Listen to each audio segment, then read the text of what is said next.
ये कहानी सिर्फ एक रिश्ते की नहीं है, ये उस दर्द की है जो मुस्कान के पीछे छिपा रहता है।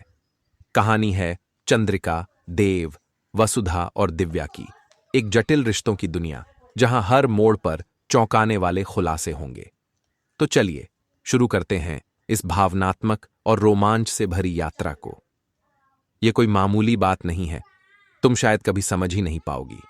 ये शब्द थे देव के, जब उन्होंने अपनी टूटी हुई शादी की सच्चाई बताई। देव और चंद्रिका की शादी टूट चुकी है और अब ये बात सिर्फ उनके परिवार तक सीमित नहीं रही, पूरी दुनिया जान चुकी है। समाज का सामना करना इतना आसान नहीं होता, हर नजर में सवाल होता है, हर बात में ताना। और इसी बीच देव की नजर सिर्फ एक इंसान पर टिकती है, वसुधा, वही जो उनके जीवन में एक नई उम्मीद बनकर आई है। लेकिन क्या वसुधा उनकी मदद कर पाएगी, या चंद्रिका का अतीत एक बार फिर उनके रिश्ते को तोड़ देगा? अब कहानी में आता है बड़ा ट्विस्ट। दिव्या के पापा ने आखिरकार चंद्रिका का राज सबके सामने खोल दिया है।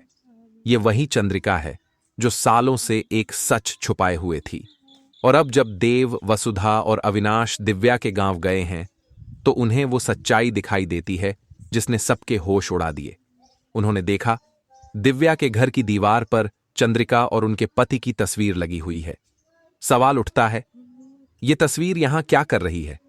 देव की आंखें भर आईं, वसुधा चौंक गई और अविनाश को मानो सब कुछ झूठा लगने लगा। अब आते हैं दिव्या के पापा पर। वह अमीरों से नफरत क्यों करते हैं?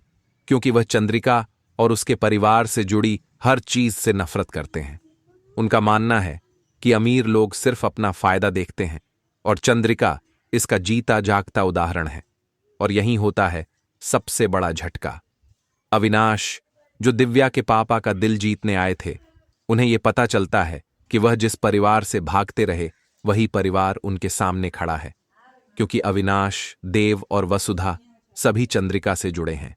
अब दिव्या के पापा का भरोसा टूट जाता है। वह कहते हैं, हमने तो इनसे सिर्फ धोखा ही पाया है। इस सच्चाई को जानने के बाद वसुधा चुप नहीं रहती। वह पूछती है, आप ऐसा क्यों सोचते हैं मासा के बारे में? वह तो बहुत अच्छी है, उनके चेहरे पर सच्चाई है, उनके दिल में प्यार है, तो फिर इतनी नफरत क्यों? तब दिव्या के पापा पहली बार चंद्रिका के अतीत का असली चेहरा दुनिया के सामने रखते हैं। वो जैसी दिखती है वैसी बिल्कुल नहीं है, दिव्या के पापा कहते हैं।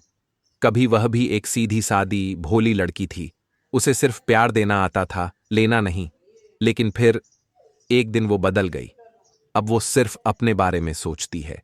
अपने फायदे के लिए उसने सबको धोखा दिया, अपने परिवार को, अपने बच्चों को, यहां तक कि मुझे भी। ये सुनकर वसुधा, देव और अविनाश सन्न रह जाते हैं। चंद्रिका इतनी बदल सकती है ये किसी ने नहीं सोचा था। लेकिन फिर आता है वह मोड़ जब चंद्रिका खुद अपनी कहानी बताती है।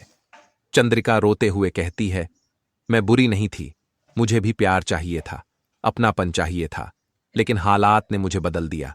मैंने जो किया मजबूरी में किया।